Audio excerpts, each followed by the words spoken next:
What's up, everybody? Welcome to the Walkout Network. It's your man, Ant Walker, here with another edition of Unleashed, the weekly panel discussion show.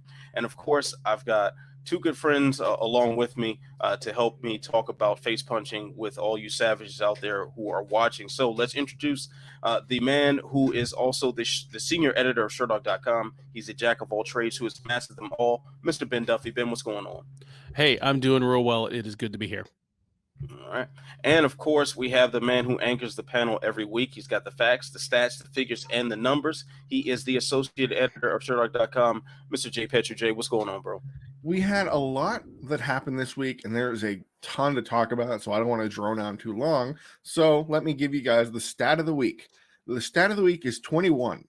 Anderson Silva, who headlined this past card, has headlined 21 UFC cards in his time. 21. That is far and away more than any other fighter. Randy Couture has, I think, 18. John Jones is, I think, around 17 or so, and I think he's about one of the only fighters that can catch him. But if this is Anderson Silva's last bout, he did it in his 21st headlining fight. Wow, that's quite a stat there. So, talking about Anderson Silva, obviously that's sort of the biggest thing that's happened in the mixed martial arts world since we last joined together for one of these discussions. Anderson Silva lost to Uriah Hall, 4th round TKO finish. Pretty crazy sequence that led up to that finish, and a lot of mystery in regards to what's next for Anderson. So we've had the UFC building this up to be his retirement fight. That's what it was advertised to be. We've seen Anderson go back and forth with that during fight week. I mean, even after the fight, he was going back and forth. There was an Instagram post where it sounded like he was retiring, but he's done this song and dance before. So fellas, my question for you is: this is going to be our swing or miss for the day. Was that the last time we've seen Anderson Silva as a professional mixed martial artist? Go ahead, Duffy. No, I think it might be the last time we've seen him in the UFC. But if the UFC lets him go and he wants to fight, someone will let him fight. Jay? Well, I mean, I'm going to miss too. But at the same time, I can see him fighting again in the UFC. This is not the first time Dana White has said, I should never let X fighter fight in the cage. This is not the first time Dana White has ever said X fighter will never fight again in the cage for me. But let's clarify something real quick. And this is something that Duffy and I discussed on the Sherdog post-fight show, is that Anderson Silva still has one fight left on his UFC contract. The way contracts are such that Anderson Silva can only fight for the UFC. Currently, he can't fight for Bellator or any other organization now, but Dana can't keep him and lock him up and say, well, we're not going to give you a fight, but you're still under contract. That's not how this works. It's a breach of contract. So there's a fine line that Dana's going to have to walk between not giving Silva a fight and also saying you have to honor the contract you have with us. So I don't know how that's going to play out, but I can see Silva getting in one last fight, one final hurrah, give him Weidman again, give him, I don't know. There aren't many good matchups because of that performance. There aren't many good fights left that are anything of merit. You don't want to put him against a top guy. You don't want to put him against a rising star and let him get knocked out by a Kevin Holland. That would be sad for everybody. So they're probably going to have to keep safe, make a fight, maybe bring Bisping out of retirement. He'll rip off his suit and walk out to the cage and take him on against something like that. And then, okay, fine. I would be down with Bisping, Silva 2. I'd probably even not be okay with, but kind of live with Silva Weidman 3. And that's about all we got left. So, yeah, I'm going to say Silva's going to fight again, and we're all going to be sad. Yeah, I'm in agreement with you, gentlemen. Silva does fight again. It's just a matter of where he does it. So in addition to the trilogy fight with Weidman that you suggested, Jay, I'll throw Luke Rockhold in there as well. That's a fight where it could be fun to watch. Both guys, we have reasonable concern for the state of their chins, but we can have a little fun before we get really sad when it's all over with. So that might be something worth discussing if the UFC lets him get that last fight on his contract. But I think Dana painted himself in quite a corner here, to the point where I wonder if he actually has that one fight left on his contract. What we saw from Silva, we've seen much worse from BJ Penn. We've seen much worse from Chuck Liddell. We've seen just horrible, horrible examples of people who have fought well past when they should have and getting decimated on a regular basis as a result. I actually don't think Silva's performance was that bad. I mean, he did win the first couple of rounds, or at least the first round. The second round was a pretty close one. There were some competitive spots in there, and he still is very capable of beating, the bottom tier of that division. He's still very capable of styling on people depending on the matchup stylistically. But what I think was going on here, I think Dana was trying to sully the waters for him elsewhere. I think he was trying to tee it up to make it this morally reprehensible act to book Silva for a fight for any other promotion. But this is the same man that only let BJ Penn go after he got knocked out by a barfly in Hawaii. So I'm not seeing consistency here in this logic. BJ Penn hadn't looked competitive since the day before forever. I mean, the Matt Hughes win was the last time he won, and that was like 2009, 2010. Aside for that, I think he had a moment or two versus Clay Guida, who equally passed his prime. So I'm not quite sure if this was genuine concern for a long-standing entity of the promotion and a star for the UFC, or if this was trying to sabotage the waters for Scott Coker or Chatri or Ray Sefo or any of the other major promoters out there that could use his services. Quite frankly, I think regardless of whether or not he has a fight left on his UFC contract, and that fight is fulfilled, I think we see Silva back in Japan. I think he fights Fedor at a Ryzen event. That's sort of the name value that he still has behind you. Doesn't sound like Adonis. Somebody doesn't like that one. He's not a fond of that idea. But that's sort of the territory we can be headed there. I could even see Chatri offering him a contract to rematch Vitor. Yeah. There are so many options. Bellator could lure Chael out for a trilogy match. There are so many different options available for him that it doesn't make sense, other than health and safety, for Silva to sit out. And then we're not even talking about the other possibilities. We're not even talking about Roy Jones Jr. I think that's still something that Silva would love to do. I think he would still love to box Roy Jones Jr.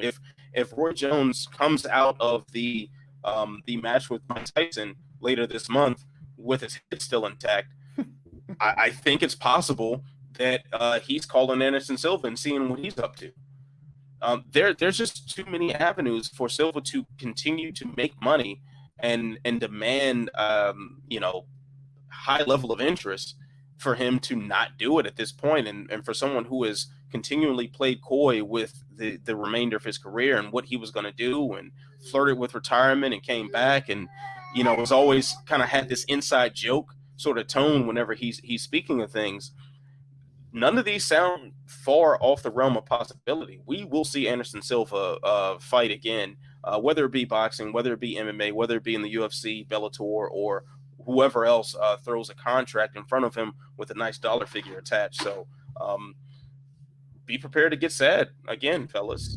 Well, maybe the UFC will throw him a bone and give him a headlining fight against John Phillips or something. Then we can start to talk about Silva getting back in the winning ways. I mean, it's possible. We've seen crazier things. I mean, this is the same promotion that literally went scouting for someone to fight CM Punk. Yeah. They actually signed people with the intent of finding an opponent for CM Punk. Yeah. Multiple people. This wasn't just one. This wasn't just Mickey Gall. Mike Jackson got brought into this mix as well. So we can't put it past them to do these sort of things. And cash is king. So we know what time it is. All right, fellas. Now let's move along here, because there was another marquee matchup on this card. Maybe not necessarily marquee, but something that that has a divisional relevancy at featherweight. Bryce Mitchell in the co-main event was able to get past Andre Feely. This was a very entertaining fight. I was thoroughly pleased with this fight. Feely, as always, proved to be a tough out for someone that the UFC is trying to build up into something now, without getting to the absurdity of the camouflage shorts that were a frequent talking point, regrettably so, all evening. Do you think it's time for the UFC to book him against a top 15 opponent, fellas? I think so. I was talking to Jay about this in the immediate aftermath of the event, because Mitchell, despite the fact that the UFC clearly sees star potential in him, obviously, if you watched the broadcast for any 5-minute stretch, you probably heard him mention that he's only the second fighter in the Reebok era to be allowed a custom fight kit. The first being Conor McGregor. I mean, that says a lot right there. But he's also being brought along as a prospect in kind of a McGregor-like fashion. You know, like McGregor was not fighting top 10 featherweights in his third or fourth UFC fight. He's been brought along it's been very incremental, but he is at the point now where he's beaten Charles Rosa, like just embarrassed Charles Rosa, beat Andre Feely in a back and forth fight that nonetheless, I mean, he clearly won. I expected Feely to win, but I thought Mitchell won. I thought he won 2 rounds out of 3. It's time for him to fight, if not a current top 15 guy, then a top 15 quality guy that's maybe like been in and out of that pool. A Cub Swanson, Shane Burgos type, Jeremy Stevens, you know, someone either like Stevens or Swanson that has been a top 10 or top 15 guy for years and is maybe just a little on the downslope. I mean, if they wanted to play smash him up with another really promising prospect, they could have him fight Arnold Allen. But yeah, someone who's just on the cusp of the top 15 would be perfect next. Yeah, I'm with that idea of kind of easing Mitchell into the ranking discussion, which is funny because coming into his fight against Andre Feely for promotional purposes, because this was a recent ranking upgrade, Mitchell is the number 15 featherweight in the world, according to the UFC. Well, 16 if you count Volkanovski, the champion. But still, the UFC decided he had enough value to kind of slot him in to the number 15 slot, and it kind of is like the shape of things to come. Like, this is a clear destination that the UFC will want to move him up the rankings, and he can do so, or has done so, without beating anybody ranked yet. But, you know, fighters do that all the time. Greg Gillespie kind of worked his way up by beating other legit guys in lightweight until he, ran into Kevin Lee, and then stuff happened. I, too, want to see Mitchell test himself against the quasi-elite of the division, the names that are worth mentioning. Like Jeremy Stevens is number 8. For better or for worse, he's still a top 10 guy. Arnold Allen is too. So I don't know if I'm ready for that yet, even if I could picture how the fight could go. I discussed this with Duffy on the show, and I looked and I did a little more digging, and I really want one fight. I want Bryce Mitchell to fight Ryan Hall. I want it very badly. I want to see who can twist the other one to pieces. There's so many great things that could possibly come from that matchup. It's one of those jiu-jitsu fights where you're like, boy, I don't know what's going to happen, but I am psyched for it. I know what will happen. This will be the one time. No, this will be the one time that Ryan Hall's lame hook kick lands and it just cold cocks Mitchell. and how great would that be? Hall will already have flopped to his back, only to have to scramble back up because he didn't realize that he'd knocked the other guy out. Like a hook kick, up kick. Yeah, I am all in on the absurdity of that fight. I think that, and it makes sense. Hall was supposed to fight a couple months ago and he got injured. His recovery timetable should be in a couple months, which is when Bryce Mitchell may be coming around the bend to fight again. So I don't see why this fight doesn't make sense. Just from like I picture it something like a featherweight version of like a Louis Smolka, Tim Elliott, kind of just everybody. It's just like a Tasmanian devil fight on the ground. So sign me up. Yeah, that's the only right answer, Ryan Hall. The only right answer. Every time I've watched Bryce Mitchell fight, I keep thinking, man, I want to see him fight Ryan Hall. And this fight especially, where he was showcasing a lot more kicks, like he was trying to show off more stand up, and I was like, he's throwing a lot of side kicks, throwing a couple hook kicks, like, man, this is real Ryan Hall esque, and that's it. Like that's all I want to see. And then on top of that, it makes so much sense from a ranking standpoint. Um, and if we are to believe the multiple stories that have come out of Ryan Hall's camp about the top level opponents that have turned him down and his difficulty in getting a fight, Bryce Mitchell is one of those genuine knuckleheads who really shows no fear toward whoever's in front of him. Sounds like the guy who's going to sign on the dotted line to fight Ryan Hall. And from a stylistic standpoint, that is about as beautiful of a pairing as you can imagine. That's just video game levels of silly. Those two in the same room. So I'm really, really looking forward to the UFC doing something fun for a change. And that's, booking a fight that's fun and still makes sense. It is possible. This is a world where anything can happen. I'm really looking forward to seeing that take place. Gentlemen, now let's move along to our Choose and Paris segment right here. I'm going to give you two options. You may not necessarily like them, but if you don't choose one, you'll die. So, Uriah Hall or Kevin Holland, who is the closest to middleweight title contention? Jay, I'll start with you. I'm going to give an answer that I don't know if you'd expect, but considering there's only two options, you can kind of flip a coin for this one. I actually believe that Kevin Holland is closer to title contention as he stands now. And I say that having watched him just slam finish Charlie Antiveros, who is, a short notice replacement who usually fights a division lower, if I remember correctly. So isn't exactly a knock on the door to a title shot. He's on a 4-fight win streak, 3 good finishes. And he lost, I think, last to Brendan Allen, I believe. Allen, yes.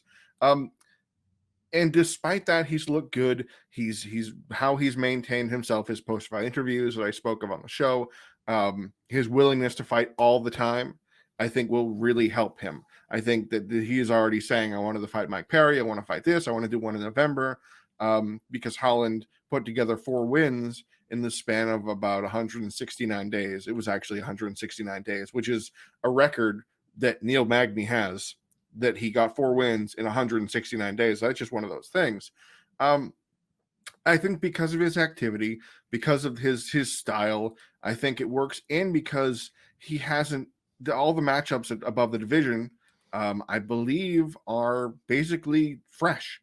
And that is a very difficult path to tread for Uriah Hall. Sure, he's on a 3-fight win streak. He's beaten better names. I mean, Shoeface or Antonio Carlos Jr. was at the time a top 15 guy. So it's a very respectable win, whether you scored it for him or not. Anderson Silva is Anderson Silva. You knock out Anderson Silva, even if it's a 45 Silva, people are going to be talking. So because we know Hall's limitations and the fact that Hall has setbacks to multiple guys in the top 5 of the division, I believe that Holland actually is closer to a title track than Hall. Interesting. Ben, which one? I can definitely pick up what Jay's putting down there, but I do still think it's Hall. I think Hall is in a position where if he can win one more, the UFC will try to find a way to get him into a title shot. And, especially with now we're finding out that Israel Adesanya is going to move up. We don't know whether that's a permanent move, a temporary move. We have no idea. But at the very least, it's going to shake things up. Because suppose he moves up even with the intent to move back down, but he comes away from that with a 180-day medical suspension. There's going to be an interim champ because the UFC just is so fucking nervous about not having as many champs on the board as possible. So I think it's probably Hall. Better names on the resume, much better name recognition, unmatched highlight reel. I think they're going to find a way if they can justify it at all. Yeah, I'm with you on this one, Ben. Jay, I do like your train of thought there, and especially in this era where We're still, I mean, we're resurging in the pandemic right now worldwide. So we're probably going to get even more back down to that skeleton crew of fighters that was available for previous bookings. I'm sure a return to Fight Island will be in the works shortly as a result as well. But at the same time, I mean, Uriah Hall, it's not like he has been inactive due to his own just wanting to stay out. I mean, this is a guy who has been booked twice before during this pandemic. He was slated to fight Jacare until Jacare tested positive for COVID during fight week. He was also booked to fight Yoel Romero before that booking got scrapped. So this is somebody who was already flirting with the names that you kind of need to beat in order to be considered a title challenger. And then on top of that, the style that he fights in. Now you've got Anderson Silva on your highlight reel, along with the other ridiculous knockouts, the now again middleweight champion of Bellator, Gegard Mousasi, also on that highlight reel. So there's plenty of ammunition for the UFC to load up a clip to fire at you to say Uriah Hall is a title challenger. Plenty to throw at you on that end. As good as Kevin Holland has been, especially in this recent run, it's just the names just aren't there. I mean, and I'm sorry, I'm going to mispronounce the young man's name that he slammed into oblivion. But that guy is not going to get you to a title fight. Even if you are taking these on short notice, like this just not going to do it. Even a Mike Perry win is not going to do it. What's going to do it is Uriah Hall being rebooked against Yoel Romero. And that's a fight I think we all can get behind from an entertainment standpoint. And depending on which version of either man shows up, could be very questionable as to who walks away with that W. So I think they're going to rebook that fight just for the pure excitement value that's there, the potential of that. And Uriah Hall could find himself on the short list of title contenders. That sounds very much within the realm of possibility, and I kind of like that scenario. That does feel, it's kind of weird that we've written Uriah Hall off multiple times throughout his career. At least 3 times he's been written off, considering the amount of promise he showed on The Ultimate Fighter and what ultimately happened. But despite that, he has done very well for himself as of late, and it seemed to be making better choices training wise and during the fight itself. I mean, he seemed to found some new life at Fortis. That camp, I think, is going to propel him. As long as some of the other pieces play out, I think you can put him in front of Yoel Romero. If he gets that W, you've got an easy title shot waiting for him. And depending on what Adesanya is going to do with the middleweight title, I imagine he does plan on returning to the middleweight division.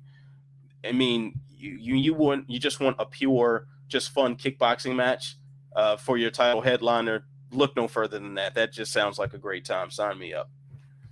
All right, fellas. Now let's talk about someone else that made their appearance on the card here. See what position was this? Was actually the bout right before the co-main. Greg Hardy has now defeated Maurice Green by a pretty nasty knockout. I believe that came in the second round. So is it now? 10 fights in. Do we now take Greg Hardy seriously as a threat to the heavyweight division? He's now officially a UFC vet. So what's next for him, fellas? I think the Greg Hardy experiment is over. He's had 7 fights in the UFC now, and in about half of them, he's been disqualified, overturned, or had to be audibly taught the rules of the sport in between rounds. He is a 10-fight veteran plus 3 amateur fights who still comes out there like a very physically gifted and somewhat trained, like, 1-fight rookie. And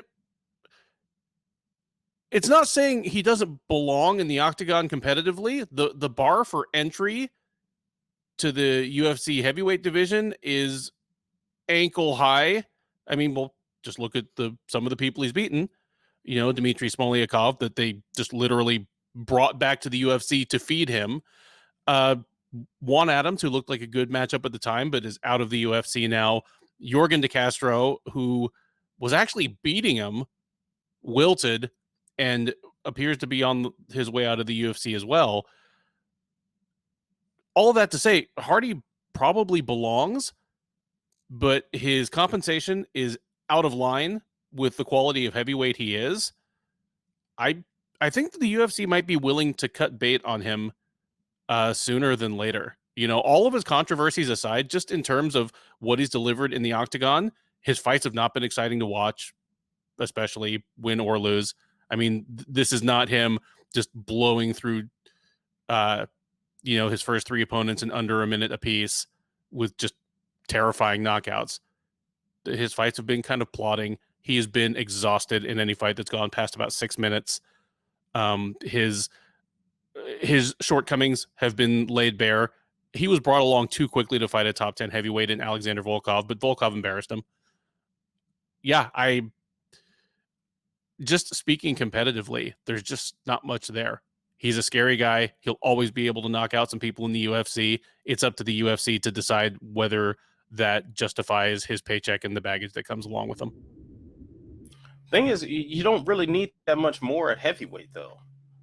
Like, just the possibility of, knocking someone's block off seems to be enough to stick around in the UFC's heavyweight division. You're talking about a division where, like, the average guy is like 39. There's a much lower floor, I think, for heavyweights. Jay, what say you?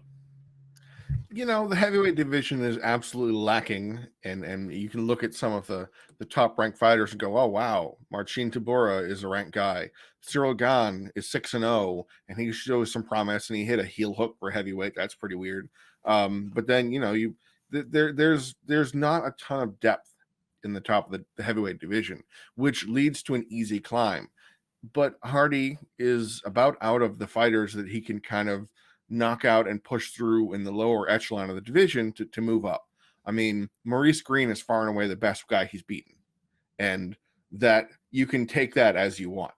Like that's the quality of opponent. Like, Maurice Green has some good moments. He can throw up a mean triangle choke. He's a personality, but at the same time, Maurice Green's best win is what? John Volante, so the level across the board isn't crazy, because Junior Albini washed out of the UFC, Jeff Hughes rematch, okay, whatever, Michelle Batista in the tough, so there's nothing of note. So none of Hardy's wins really stack up, and yet he is, I would be willing to bet, among the top 10, maybe top 6 or 7 highest paid heavyweights on the roster. Like, I could probably only name a couple guys that most likely make more money per fight than Greg Hardy does. And this is Greg Hardy, who's kicking around guys in the top 50 of the division. And obviously we saw him fight Volkov, and there wasn't a fight. It was just Volkov is smarter, he's longer, he's sharper, he's a more polished fighter, and he did exactly what he needed to do. And everybody went, yeah, that's what's supposed to happen. So I don't want to see Hardy fight these top guys knowing what was probably going to happen, but I think he's about out of wiggle room. I think he's about out of the depth of the kiddie pool of the heavyweight division, so to speak, and he's going to have to start fighting these tough guys. And then maybe we can be moving on from this experiment, because the UFC is stuck. Greg Hardy is not a draw. Like, this has been measured so far. His big ESPN debut didn't move the needle to any measurable degree. People did not tune in by the millions for his fight. In fact, there were multiple fights, I believe, on that card that actually did better than his big debut when he showed up and fought Smolyakov? Crowder, I think. Anyway, it's just he's not just to see more trouble than he's worth. And by I mean he was warned to not gouge the eyes. This is his 10th fight, plus amateur bouts. I'm not a fighter. I'm not a professional fighter. I have been trained in martial arts most of my life. And I know you can't grab somebody by the eyeballs. So this is just what are we doing here? Are we going to have to put him against the Walt Harrises, the I don't know who else, Sergey Pavlovich, knock his block off a few times and then move on? It seems like there's no real situation that shows me and shows what Greg Hardy can bring to the table and has brought to the table where he can develop into a contender. And that's okay. Not every fighter's a champion. Not every fighter's a top 10 guy. But Greg Hardy was brought in to be that. And he doesn't show any kind of inkling that he's got that kind of potential other than, being a guy on the roster. And you never want to be just a guy because this is a multimillionaire football star. So he can't be just a guy. Well, I mean, I do think that the UFC is probably seeing that he is not going to develop into the championship caliber talent that they pegged him for originally, or that his just God-given athleticism would say that he could be. And perhaps, he's got a new training situation now, more of a tailored camp with Rashad Evans and Dean Thomas helping guide his career, which is just a dream team of coaching and mixed martial arts knowledge right there. So maybe there is some potential as that situation plays out a little more, although Dean Thomas has been with him since his ATT days. But also still, I think the UFC has more use for him. And not necessarily use for him climbing the rankings, but they have use for him getting highlight reel KO'd himself. I think the level of bad PR that they've taken with the signing of Greg Hardy and the continual promotion of him can result in some positive PR if you put him against a Derek Lewis and Derek Lewis sleeps him. I think you can at least use him for that. I mean, Derek Lewis was very, very famously beat the crap out of Travis Brown and then cut a promo against domestic violence, with Travis still kind of gathering himself on the floor right behind him. I can definitely see a scenario where he does the same thing to Greg Hardy and people will watch.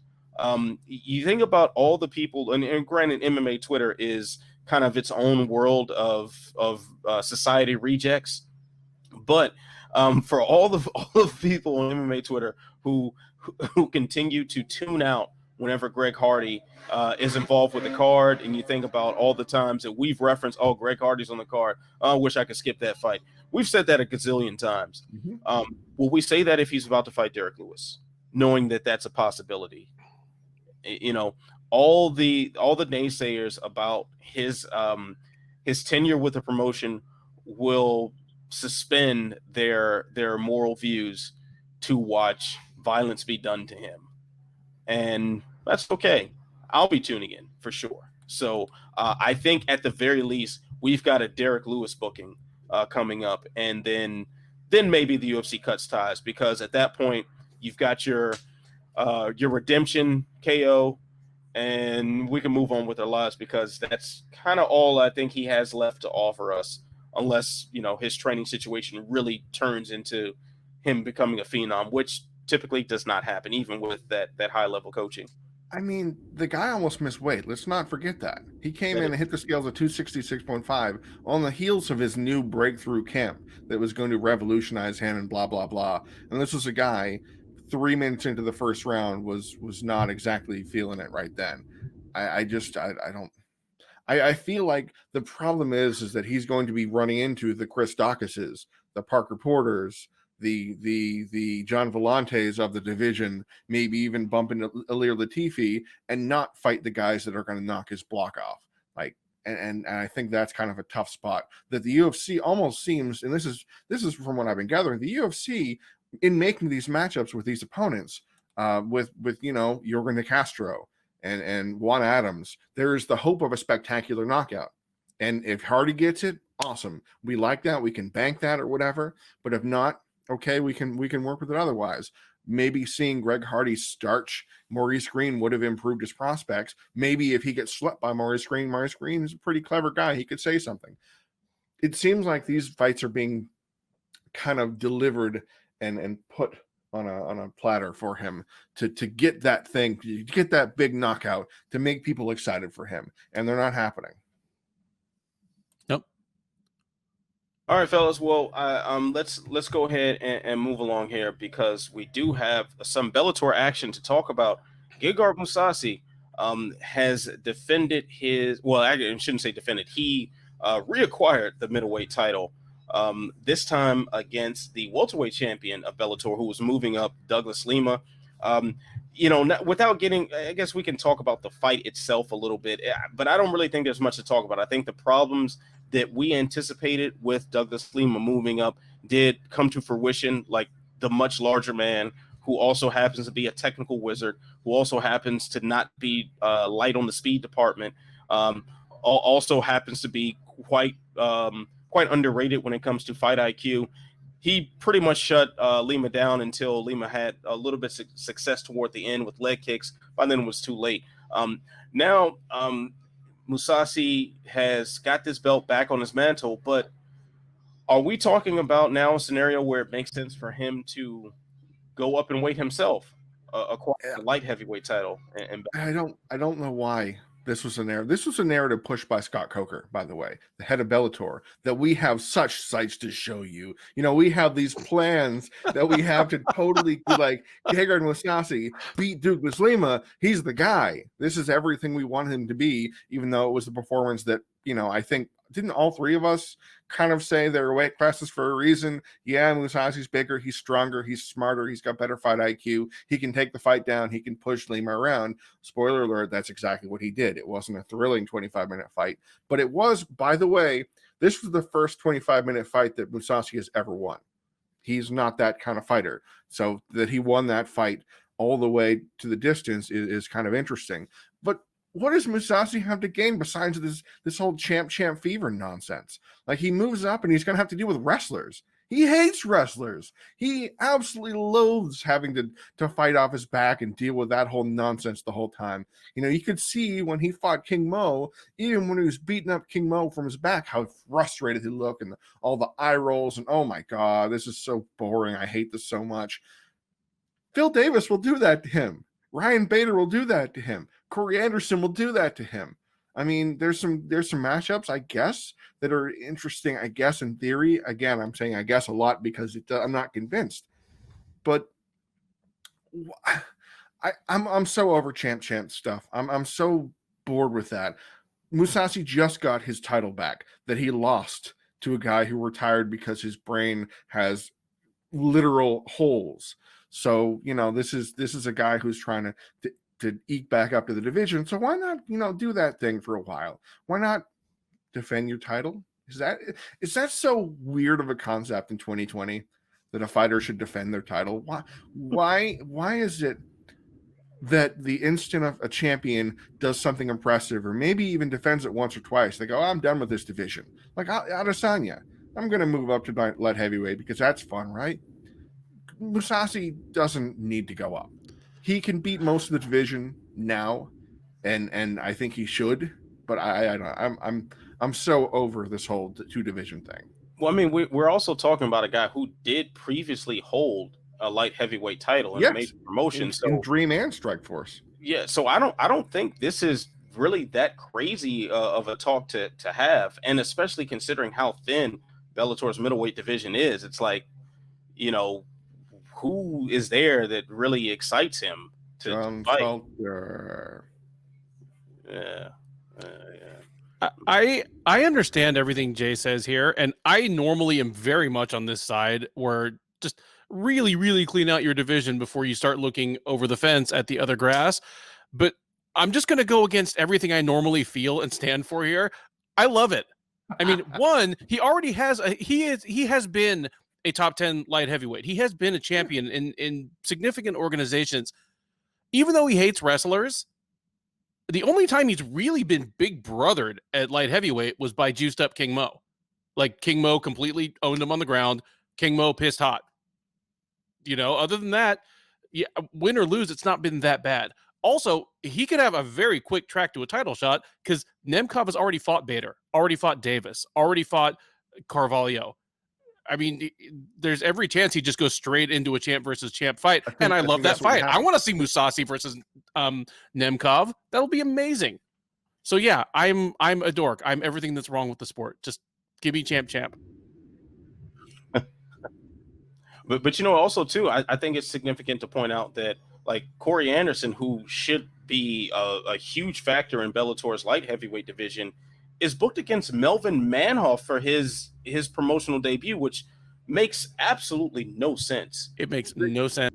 That is the most bizarre thing. So you already see one of the major pieces of the puzzle that could prevent Mousasi, that is, from getting, you know, a spot in the title picture of the light heavyweight division. He's occupied with some foolishness right now.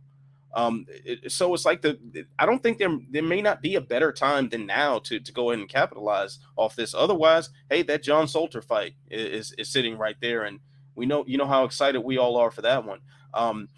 I think that just makes the most sense for Gegard at this point. And then also too, I have no idea what his contract's looking like, but if there ever was a case for somebody who previously left the UFC to come back with a bigger paycheck, I think we're looking at Gegard Mousasi. Depending on his contractual status, that is a person I'd love to see back in the promotion, because there's so much more for him to do there.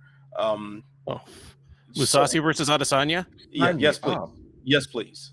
Immediately, we need that. So, I don't know what he's got planned for the future. I don't know what his management or what, you know, the behind the scenes is looking like. But from my standpoint now, 205 sounds like the better deal for him at this point. So even if he might come out to the cage looking really bored at times, but he might do that at middleweight too. So you never know. That's just what the man does. All right, gentlemen, now it's time for us to move on to the greatest title segment in all of media history. That is, I'm Not Surprised, Mr. Falcons. So, got a couple things that we can go here. We've had LFA, we had the UFC, we had Bellator, we had some boxing over the weekend as well. A lot of things happened in the combat sports world over the week since we last convened. Ben, what is your I'm Not Surprised, Mr. Falcons moment? Hey, at UFC Vegas 12 this past weekend, we got to see Sean Strickland for the first time in 2 years. This sport has always been a fast-moving carousel. The UFC's roster has always been a fast-moving carousel. This year, it's like a 33 record on 45, just as the UFC needs faces, needs names to just feed the beast. I had forgotten about Sean Strickland. I'd forgotten how cool it was to see him fight. He had a lot of questions hanging over his head for a guy that was like a minus 450 favorite. You don't normally think of that as the guy with much to prove, but, you know, was he better or anywhere near as good after 2 years away, after a motorcycle wreck that seemed to legitimately threaten to leave him unable to walk normally? And also just his second fight at middleweight after spending a good long stretch of his UFC career at welterweight. And he took on Jack Marshman.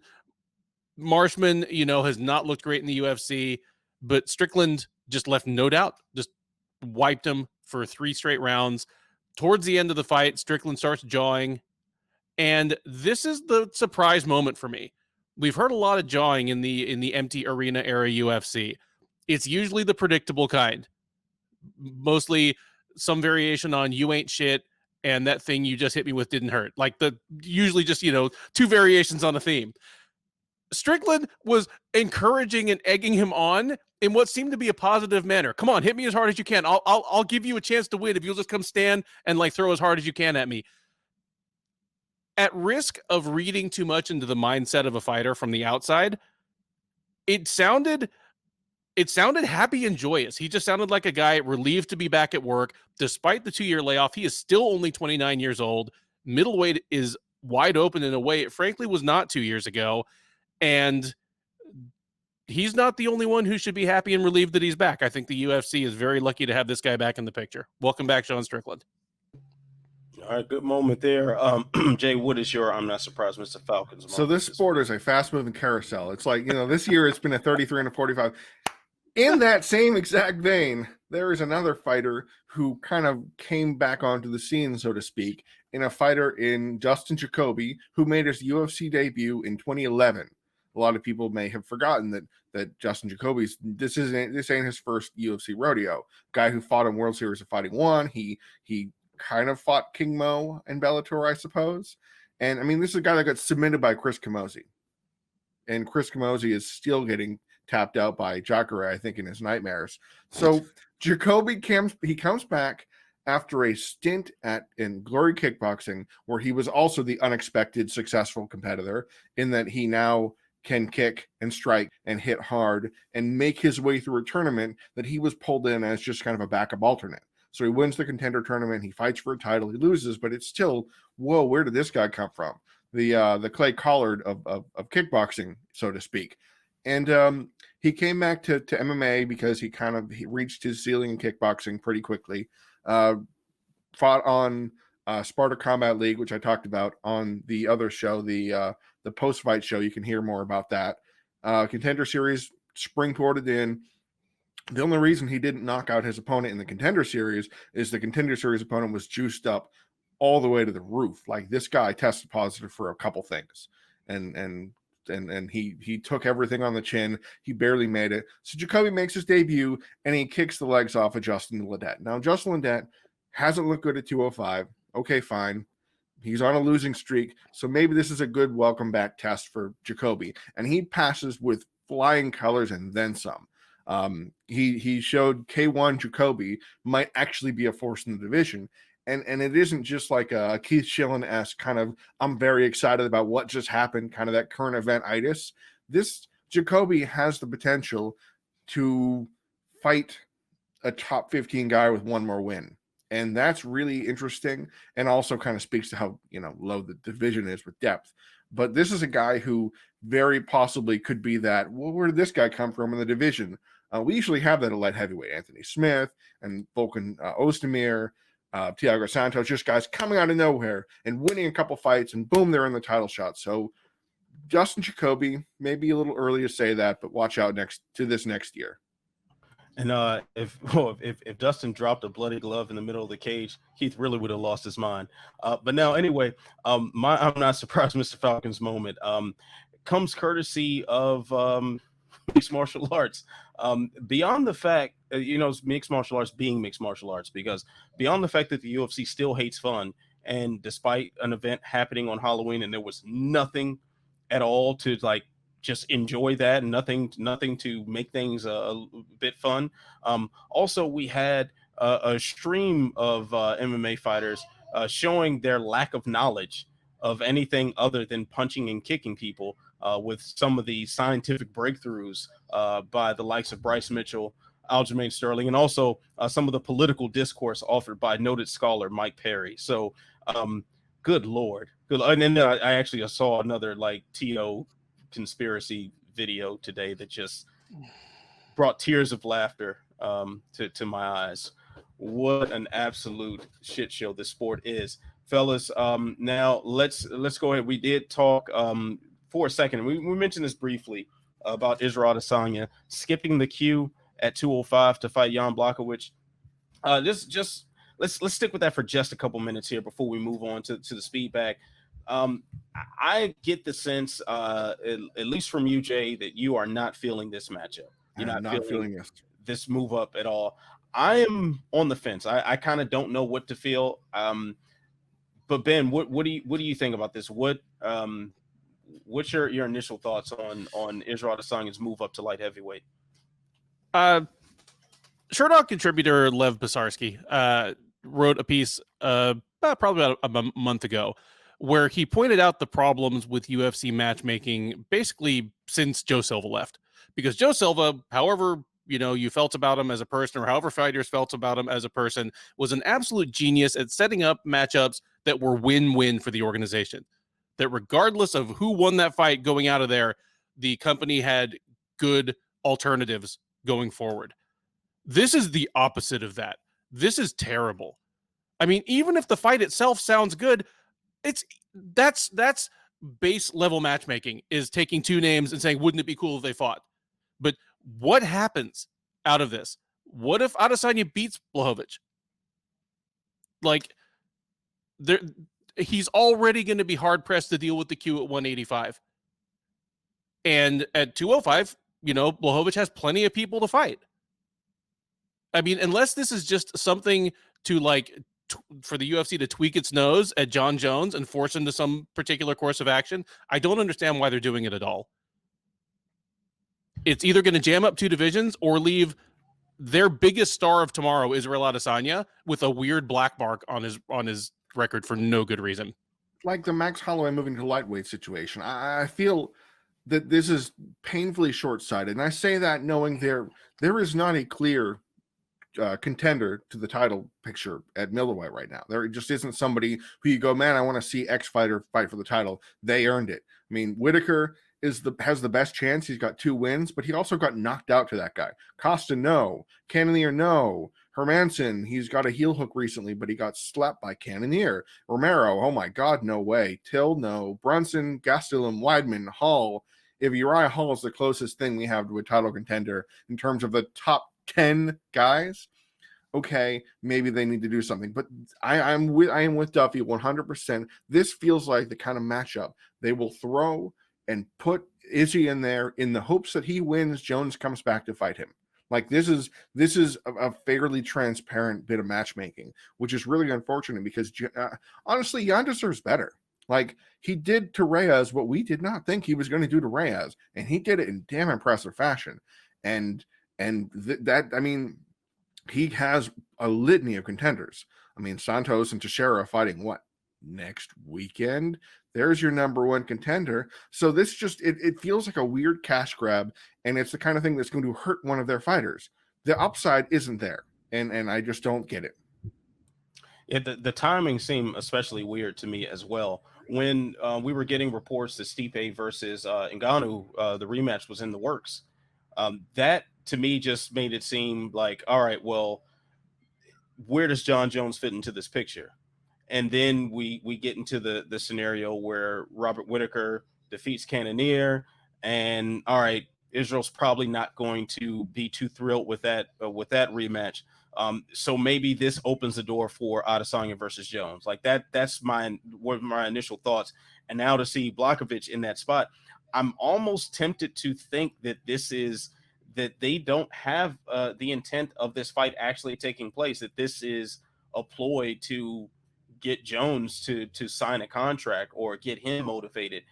Keep in mind, the UFC has done this before. There was a time where Eddie Alvarez was to defend his title against Khabib Nurmagomedov. And this was simply, and Khabib had a bout agreement, signed contract and everything. And this was simply to lure McGregor out of whatever, stack of money he was hiding under. So I think this is what could be happening again. And if that's the case, I mean, it's pretty crappy for Blachowicz. I mean, just when we're getting excited about the light heavyweight division, to just go ahead and throw a monkey wrench in it all when you have a clear-cut number 1 contender fight headlining a card next week. It just, the timing of all this just seems really bizarre. But at the same time, we've seen a lot of short-sighted decisions from the UFC. The aforementioned Max Holloway move up to lightweight, a fine example of that. And I still think that fight did him horrible damage leading up to him losing the featherweight belt and his immediate rematch. So, I mean, it would be a shame if Israel Adesanya finds himself in that sort of situation. It would also be a shame if the light heavyweight division, just when it comes out of the shadow of John Jones and has a decent amount of prospects in the works and has a clear-cut number 1 contender bout, to then say, let's blow up the division.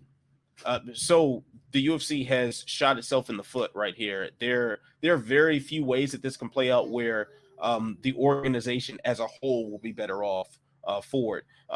And the only scenario in my mind is if Jones were to fight at light heavyweight again to fight with Adesanya. There wouldn't be a belt on the line, and the light heavyweight division can at least carry on, and middleweight would have a little break while that title picture gets more sorted out. That's the only scenario, and that's kind of a long shot. All right, fellas, so let's move along here. The speed bag is next, and this is when I get to flex my authority on you mofos. We do have just a few minutes left on the clock for today, so what a fine time to get the timing down on your answers. And of course, a fine time for my clock to start screwing up, because that's what happens. That's what happens. So here we go. Ben, you will answer the first question. You have 10 seconds to do so. The Ultimate Fighter is coming back in March. Are you happy or sad about this news? I would be neutral. I don't have to watch it, except if it starts derailing the Contender series, which has been a really good thing. All right, Jay. We have a good thing going here with the Contender series. Why screw it out by bringing Tough back again? Throw it in the garbage. It ran its course. All right, fellas. So now, Jay, I'll start with you. Are you surprised that there's already talk of Khabib Nurmagomedov coming out of retirement? You have 10 seconds. Wait, there's already talk about Khabib coming out of retirement. I am so not surprised, Mr. Falcons. I can't. Fedor retired once, guys. There's no way he's not coming back. Jay. I was surprised. I'm the sucker who believed in. I believed him, took him at his word. But yep. All right. Final question. Sorry, I hit mute. Final question is for you, Ben, to start. If Anderson Silva does fight one more time in the UFC, who would you match him against? You have 10 seconds. Michael Bisping. Chael Sonnen. Bring Chael Sonnen back for one. And Jay. If I'm going to be realistic, and I think actually he would take this fight, it would be Bisping after he's gotten surgery done. But if you want him to get a win, John Phillips is the way to go. You pushing that John Phillips agenda. He's my guy. All right, gentlemen. So now it's time for me to put 30 seconds on the clock, and Adonis willing, will be able to get through this without too much chaos and confusion. All right, so I will put the 30 seconds on the clock and answer all the questions in succession. The clock will start once I read the first question. The Ultimate Fighter is coming back in March. Are you happy or sad about this news? I don't care about this news because it's not going to affect me, because I'm not watching. I haven't watched The Ultimate Fighter in years, and I don't plan on starting again, as the product is sure to be absolute crap. Now, I'm not surprised that there's already talk about Khabib coming out of retirement, but I won't believe it until Khabib is the one talking. And as far as Anderson Silva fighting again in the UFC, like I said before, Luke Rockhold is the way to go. Two chinny guys who like to stand up. Sounds like a good time to me. All right. So not Hamza Chimaev? Oh, wow. Yeah, the comment section will be on fire for a body lock analysis of Khamzat Chimaev versus Anderson Silva. Man, people get really excited about that dude. All right. So Bellator 251 is going to be broadcast to our homes Thursday evening. Melvin Manhoff, for some reason, is welcoming Corey Anderson to the promotion. Why? Why is this happening? Jay, shed some light on this. This is going to sound a little kind of callous, but I think they want him to get a win. And I think this is one of the best fights against a name of sorts in the division outside of like Alessio Sakara, where Corey Anderson can most likely get his way to a win. I mean, this is a guy in Melvin Manhoff who is the ultimate glass cannon, and he's a little susceptible to the takedown. And he's 49, 57, 86 years old, especially with fight mileage. So this is a guy that Corey Anderson should be able to pick up a win. And if he gets lucky, he can hurt him on the feet. And then people go, look at that guy. He's a striker. He knocked out that Johnny Walker cat and he took out Melvin Manhoff. He should fight for the title. So this is that kind of obligatory pre-title shot fight that everybody goes, yeah, okay, I see what you're doing here. Yeah, I guess, but you're talking about a guy who could have been put into a title shot in the UFC just like a blink of an eye ago. Like, This isn't necessary. We don't need this. And Melvin can knock him out. Corey Anderson's chinny. Corey Anderson's chinny, but here's the thing. My first thought was, hey, this is Melvin Manhoff. This is Elephant Gun Knuckles. This is the guy in like the dog collar and the Muay Thai skirt that can like kill Mark Hunt. It has been literally over a decade since he's done that to anybody of consequence. He is not going to do it to Corey Anderson. This is a hellacious squash match, and Anderson should be embarrassed if this thing goes beyond about 3 minutes. Absolutely agree. Now, so fellas, just a quick moment to highlight one fight off this card, Bellator 251. If you see anything that strikes your fancy, I got one in mind. But I'll give you the floor first, Jay. What's one fight you'd like to highlight here? I'm curious about what plays out with Derek Anderson, Achilles Mota, and I say that going into this card, knowing it has fallen apart today as is. That 3 fights have already changed. So Vandervoort's fighting somebody else, Bianchi Zimmerman's fighting somebody else, and another fight's off the card. So I think Derek Anderson, Achilles Mota could be a really interesting matchup. Anderson, of course, was matched up against Paul Daly before Paul Daly was hospitalized, and Achilles Mota has done some interesting things in the LFA circuit. I mean, I don't think he was there for long, and I believe he is also the product of Aspera matchmaking, so his 12-1 record is a little gaudy. And at the other hand, I mean, Anderson he's looked solid. He beat Patricky Freire twice, so I believe that deserves some recognition. I think that should be fun. I think it's a good decision. I think it's a good 15-minute fight, and I'm looking forward to that one. All right. Ben, what's one that you'd like to point the finger at? If Austin Vanderford is still fighting Vinicius de Jesus, I like that one. You know, all the kind of laughter around his marriage to Paige Van Zandt aside and the silliness of their Instagram, Vanderford is a very promising fighter. He's a really athletic guy who hits hard. He's aggressive. He's got well-rounded skills. Like, I like Vanderford as a fighter, so I'm excited to see what he does next. I'm depressed that the winner of Janae Harding and Jesse Mealy is entirely possible, non-zero chance that that's the next contender for Cyborg. That's probably right. Yeah, probably. I'll highlight the first fight on the card, and that would be. Oh, sorry. Why did my screen just black? My that would be Bianchi Zimmerman versus, as of now, Ali Zabian. I highlight that simply because Bianchi Zimmerman is a friend of mine. So I've trained with him a few times. We coached alongside one another a few years back, but good guy and somebody I'd really like to see succeed. So I'll be watching, see what my boy does. He's fighting does he actually go by the Nappy Ninja? Yes, he does. That's amazing. Okay, that's actually a really good nickname. It's a great nickname, but his hair is just clean in that picture. We need to get a nappier picture. But he's a very well-kept guy, so I do find the nickname to be kind of odd. Although he can get rough from time to time, but come on, buddy. Well, he's fighting a guy that's literally nicknamed the Anabolic Arab.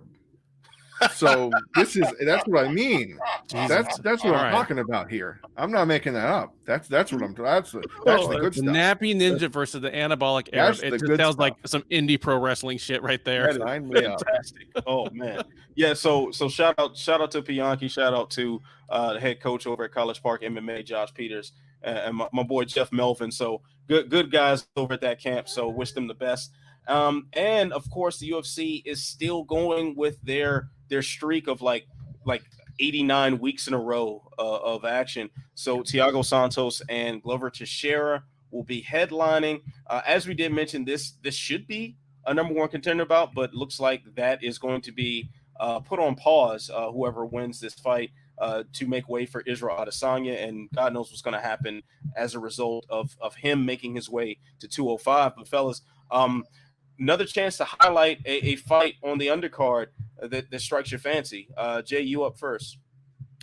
I want to see Alexander Romanov succeed.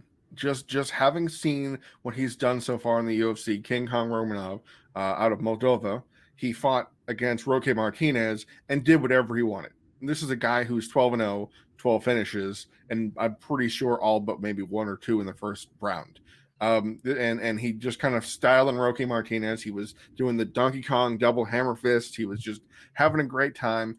And Marcos Rogerio de Lima, his opponent, is a guy who is one of my lists of unexpected heavyweight guys. This is a guy that fought at I think he fought at 185 beforehand, and now he's a full 250, and he is a legit heavyweight in terms of size, not in terms of what he's done so far. it's just going to be one of those two bulls crash into each other until one falls down kind of fights. And those are fun when we need kind of something to bridge the gap. So I'm going to go and say that one because I'm expecting that Romanov will grab a hold of Rogerio de Lima and suplex him. And I am all for a heavyweight suplex party. All right. I think Adonis is too. Yeah, Adonis is excited. All right, Ben, what would you like to give me Honey Barcelos versus Khalid Taha? That's a restaurant quality, main card quality fight that looks currently like it's on the undercard, with implications in a pretty crowded division. Like that's just kind of an example of how stealthily stocked this card is. Excited for Barcelos versus Taha. All right, that's a good one there. It's hard to not get excited for a Darren Elkins fight. You know something crazy is going to happen. He's paired up this time with Eduardo Garagori. I just expect violence here. Darren Elkins does not get stingy when it comes to blood spilled upon the canvas, and I expect no different. So sign me up for any Darren Elkins fight. All right, fellas. Well, that is going to do it for this edition of Unleashed. As you can see, Adonis has decided to run wild, and as the typical end to our broadcast, he is on a rampage. So, time's up, fellas. So, now to everyone out there watching, appreciate you taking your time. Like, subscribe, share, tell a friend to tell a friend, tell that friend to tell 10 more friends. And of course, you can look below and see our Twitter handles there. Follow us. Questions, topics, comments, concerns, whatever, just hit us up. We're very receptive to feedback as long as you're not an idiot. Now, you know what you got to do. Check out Sherdog.com for the work of Jay and Ben. You can check out MMA On Point and the Body Lock for what I have to offer, karate combat as well. And stay beautiful, stay positive, keep your mask on. I'll see you when I see you. Peace. And vote. Don't forget to vote.